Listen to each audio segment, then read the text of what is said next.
Poland, located in Central Europe, is a geographical plain bordered by the Baltic Sea to the north and the Carpathian Mountains to the south. Its almost 313,000 square kilometers are bordered on the west by Germany, on the northeast by Russia and Lithuania, and to the south by the Slovak and Czech republics.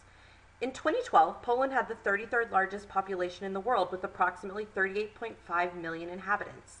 However, the population growth rate was very low at negative 0.075%, making it 197th globally in that respect.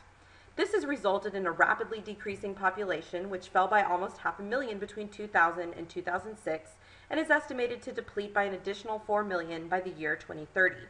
Polish society is largely homogeneous, with the native Poles making up 96.7% of the inhabitants, and the second largest population, the Germans, make up a mere 0.4%.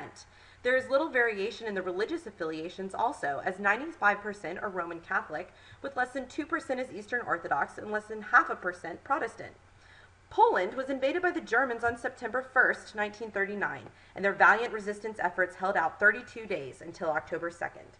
The Poles suffered a 6-year Nazi occupation that resulted in the death of 22% of the population, 50% of which were Jews, and the other half were Christians. Almost 90% of these 6.25 million Polish citizens perished of ill treatment and excessive work in prisons and death camps, or as victims of raids, executions, ghetto annihilations, epidemics, and starvation. The country's infrastructure, economy, and school network were destroyed as buildings were left in ruins, needed equipment went missing, and library books and other valuable resources perished. At the end of the war in 1945, Joseph Stalin and the Soviet Red Army established a new government for Poland in Warsaw. The country remained under communist influence for 45 years, and during that time experienced higher standards of living and increased urbanization and industrialization compared to the many years prior. This reduced the economic disparities among the geographic regions and increased horizontal and social mobility. The period was characterized by the citizens' dependency on the state with no sense of individual responsibility, as they were simply expected to conform to the official stance of the government in all respects with no outward criticism. In return, they were provided guarantees of employment, free health care, and inexpensive access to cultural goods deemed appropriate by those in power. In addition, schooling in the expanded centralized education system was made accessible and free for students at all levels. Unfortunately, the state's monopoly on the schools extended to the knowledge they were permitted and required to transmit and the pedagogy they employed. This stagnated the curriculum, making it all but irrelevant to the existing societal and global needs and disconnected from the everyday realities of the students. The teachers lost all semblance of curricular and methodological initiative, and subsequently the quality of the education system suffered dramatically. In 1989, Poland became the first country behind the Iron Curtain to peacefully transition from a communist to a free market economy. This shift was a source of many national ills, including the reduction of important barriers and the deregulation of prices, which led to an economic recession and the skyrocketing of unemployment. However, the fall of communism also spurred a vast decentralization of the school system and the creation of local and national education councils comprised of teacher, parent, student, and community representatives.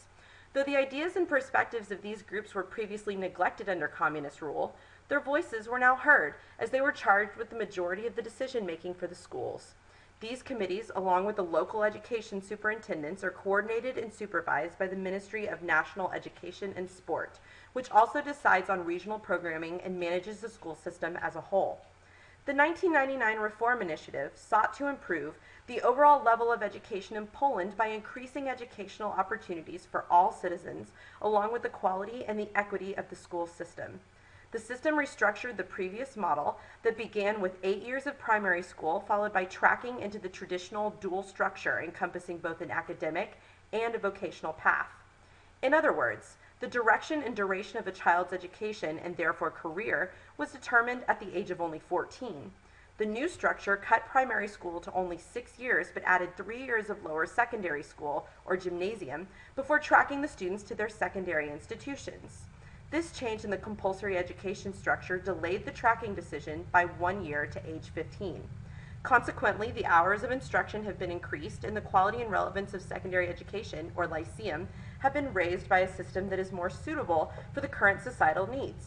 As the period of compulsory education at the academic or supplementary lyceum comes to a close, any student who desires to pursue higher education must take the Matura, a rigorous standardized general exam.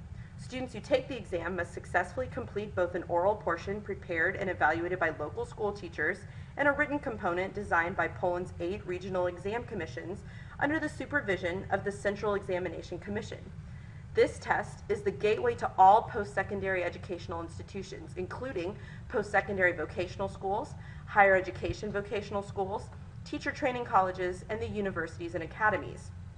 The 1999 initiative also made curricular reforms that allowed for alterations of teaching methods. While previously complaints of broad and overly prescribed curricula were rampant, the new core curriculum provided a predetermined general framework for schools to build their own curricula within. The framework focuses on 3 valued dimensions of education, including the acquisition of knowledge, the development of skills, and the shaping of attitudes.